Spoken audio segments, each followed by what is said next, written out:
হ্যাঁ রুবাই, তাহলে কি হয়েছে তোর? তুই দেখিসনি, জানিস না? না বল। বলবো না, তুই ঘুমা, রাখলাম আমি। বল না চালটা কি? মাহিনটাকে শুনি। আরে ওই যে আর্টিস্ট মাহিন, তার আর্টের মডেল হয়েছিস তুই। আজকের পত্রিকাটা খুলে দেখ, যেখানে মাহিন নামের একজন চিত্রশিল্পী ছবিটা পত্রিকা প্রকাশ করেছে, সেই ছবির মডেল তো তুই। রাখ তো ফোন রাখ। করা পেয়েছি। 7 দিন ধরে তো খাটতে খাটতে পাগল হয়ে যাচ্ছে। নাস্তাটা শেষ কর, তোর বাবার স্বভাব হয়েছে।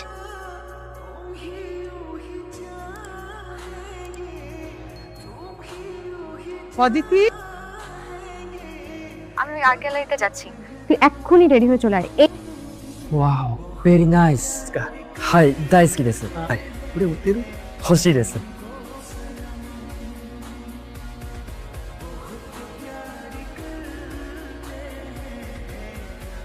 ও একদম আমার মতন দেখতে, সেম টু সেম। আসলেই অসাধারণ। এই ছবিটার নাম রাধিয়া। এই ছবির চিত্রকর কে জানেন? মাহিন আহমেদ।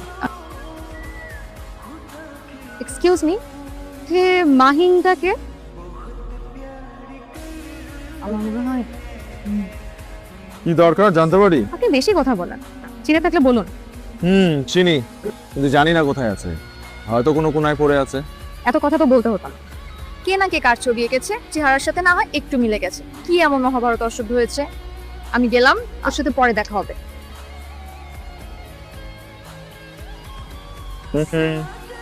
গ্যালারির ছবিতে হাত দেওয়া নিষেধ লেখা আছে। সেই থেকে আপনাকে দেখছি আমার সাথে এরকম আচরণ করছে। ও মাহিন, মাই বয়। আপনি তাহলে মাহিন? তাহলে এতক্ষণ আপনি আমার সাথে মিথ্যা বললেন কেন? আপনার রাগি রাগি চেহারাটা দেখতে খুব ভালো লাগছিল, আমি খুব এনজয় করছিলাম। একের পর এক অন্যায় করে যাচ্ছেন আর আপনি এখানে হাসছেন। তার সাথে আমি অন্যায় করেছি। কফি খান। কফির গন্ধটা উড়ে গেলে কফির কোনো স্বাদ থাকে না। ধোয়ার গন্ধটা নিতে হয় মস্তিষ্কে, আর স্বাদটা জিভে। আমি একটা কফি কেন খাবো? আপাতত 4টা কারণ আমার মাথায় ঘুরছে। এই কফিটা আমার না, এই দোকানের। কোনো এক অজানা কারণে মাহিন নামে এক চিত্রকরের উপর আপনার ভীষণ রাগ। মানুষ পটাতে তো দেখি আপনি ভীষণ পটু। আপনাকে কখনো বলেছি যে আমি আপনার উপরে রাগ? সাবজেক্টের মনের কথা ইমেজে ফুটিয়ে তোলা। আমি আপনার ইমাজিনেশন। আপনি কোন ইমেজটার কথা বলছেন? ছবি আঁকার সাথে দেখি আপনি অভিনয়ও বেশ পারদর্শী। আমরা যে ছবিটার সামনে দাঁড়িয়েছিলাম, আমি আপনাকে সেই ইমেজটার কথা বলছি। রাধিয়া, আপনার রাধিয়ার সাথে যে আমার চেহারার এক অদ্ভুত মিল, এতক্ষণে সেটা নিশ্চয়ই বুঝতে পেরেছেন। এটা পুরোপুরি একটি স্বতন্ত্র ক্যারেক্টার, যেটা আমার কল্পনার ক্যানভাসে এঁকেছি আমি। আশা করছি রাধিয়ার সাথে আপনার কোনো না কোনো জায়গায় হয়তো বা একটু মিল আছে। ছবিটা কিনতে চাই। অবশ্যই, খুবই বেঁচেই তো আমার আহার জুটে। 400-500 টাকা যা লাগে আমি দিয়ে দিচ্ছি, কিন্তু আমি চাই না আমার ছবির স্থান কারো লিভিং কিংবা বেডরুমে। ছবিটা অবশ্যই কিনবেন, কিন্তু এই মুহূর্তে আমি আপনাকে ছবিটা দিতে পারবো না। এক্সিবিশন শেষ হবে, ছবি দেয়াল থেকে নাম। তোমাকে একটা কথা জিজ্ঞেস করি। কর। তুমি বাবার সাথে সবসময় এরকম রেগে রেগে কথা বলো কেন? আর এত নিরীহ শান্ত মানুষ পছন্দ না।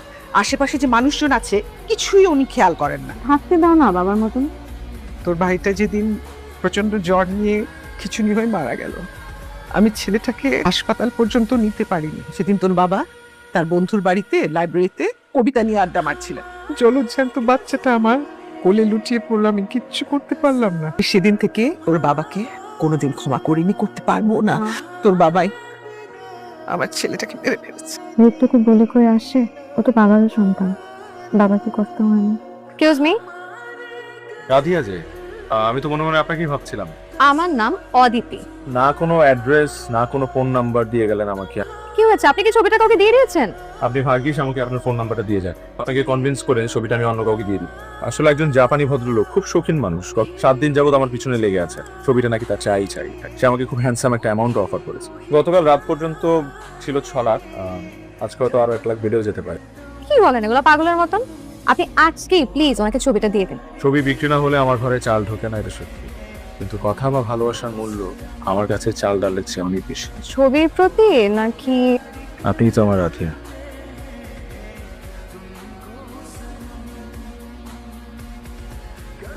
আচ্ছা আচ্ছা, আমি যাচ্ছি।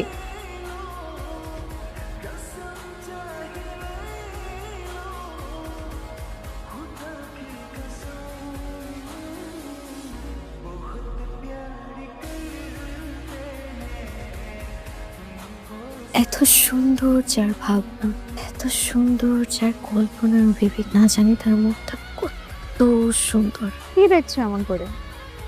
তোমাকে আমাকে? রাতে স্বপ্নের ঘোরে তোমাকে স্পষ্ট দেখতে পাই, তোমাকে স্পর্শ করতে পারি। ভাঙলে মনে হয় সত্যিই তো তুমি আমার পাশে ছিলে। তোমার বেলায় আমার এরকম হয় কেন বলো তো?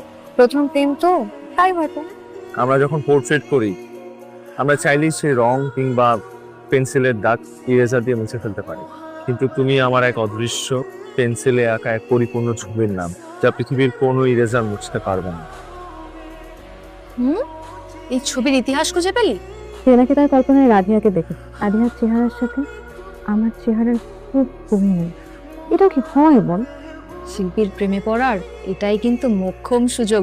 চুপ কর তুই। হ্যালো, কি করছো? ঘুম আসছিল না। তোমার শরীর কেমন? ঠিক আছে, শরীরটা একটু কেমন যেন লাগছে। কাল তুমি ফোন বন্ধ ছিল কেন? হ্যাঁ, গ্যালারিতে ছিলাম, একটা ছবি নিয়ে একটু ঝামেলায় আছি। তোরে কতদিন দেখি না, ফোনটা রাখি, আমার না কথা বলতে ইচ্ছা করছে না।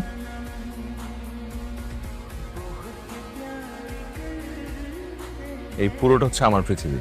তার মাসে তুমি আজকে আমাকে প্রথমে এখানে নিয়ে এলে মাহি। নোংরা। এটাই হচ্ছে আর্টিস্টের ম্যাজিক।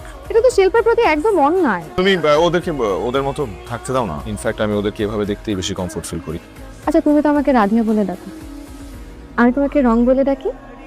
রং যাতে আবার ইংরেজি রং না হয়ে যায়। কোনো ভালোবাসা যদি মিথ্যা বা চালাকি দিয়ে শুরু হয়, সেটার পরিণতি ভালো হয় না, শেষটা সুন্দর হোক। মানে? আমি তোমাকে একটা কথা বলতে চাই। আমার কল্পনার সাথে তোমার বাস্তব চেহারার কোথাও গিয়ে মিলে গিয়েছিল, এভাবেই আমাদের পরিচয়। কিন্তু আমি তোমাকে একটা কথা গোপন করেছিলাম। কি সেটা?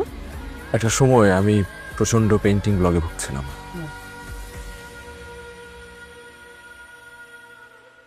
তো এদিকে আবার এক্সিবিশনে পেইন্টিং জমা দেবার তারা, সবকিছু মিলে আমি কেমন পাজলড হয়েছিলাম। আমি ঠিক সেই মুহূর্তে কয়েক মাস আগের একটা ঘটনা আমার মনে পড়ে যায়।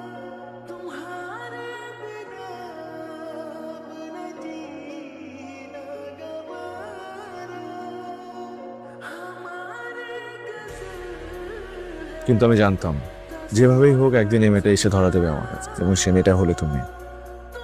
কি হয়েছে তোমার? ঠিক আছো রাধিয়া? আমি এগুলা যা করেছি সব তো তোমাকে পাওয়ার জন্য করেছি, ভালোবাসি তোমাকে। মিথ্যাবাদী কোথাকার। ভালোবাসার ফিলিংস নিয়ে ফান করেছো। আমি তোমাকে যতটা ভালোবেসেছি মাহিন, এর দ্বিগুণ ঘৃণা নিয়ে আমি এই মুহূর্তে এখান থেকে চলে যাচ্ছি। আমি তোমার চেহারা আমার সামনে দেখতে চাই না। তোমার মিথ্যা ভালোবাসাকে ঘৃণা করি। কোনোদিন না। কোথায় ছিলে তুমি? হ্যাঁ, রাধিয়া কিনতে না পেরে সে অন্য ছবি চাচ্ছে, কোনো পাত্তাই দিচ্ছ না। আমার কাছে কোনো ছবি নেই আবিদ ভাই। প্যারিস থেকে চিঠি এসেছে তোমাকে অ্যাটেন্ড করার জন্য। কিন্তু আমি ছবি আঁকা ভুলে গেছি আবিদ ভাই, আপনি প্লিজ আমাকে মাফ করেন, প্লিজ প্লিজ। সমস্ত আর্টিস্টরা সেখানে উপস্থিত হবে, আমার কোনো কিছু নাই। বাহ, আরে মাহিন, রুবাই প্লিজ কিছু একটা বলো। কি এমন অপরাধ করেছি যে আমাকে এত বড় একটা শাস্তি দিল? আমার সাথে এরকম বিট্রে করলো কেন? অদিতি আপনার সাথে বিট্রে করেনি। সেদিন আপনার সাথে দেখা করতে যাওয়ার প্রধান কারণই ছিল আপনাকে যেন চিরদিনের জন্য ছেড়ে আসতে পারে। মানে? কিভাবে আপনাকে বলবে, কি করে আপনাকে ছাড়া থাকবে? সেদিন আপনি যখন তাকে না সেদিনের কাহিনীর কথা বললেন, তখন সে ভেবে নিয়েছিল এটাই সব থেকে বড় সুযোগ। রুবাই আমি এগুলো কিছুই বুঝতে পারছি না, তুমি এগুলো কি বলছো? সে হসপিটালে চিকিৎসাধীন অবস্থায় আছে, ব্রেইন টিউমার। কি বলছো এগুলো তুমি?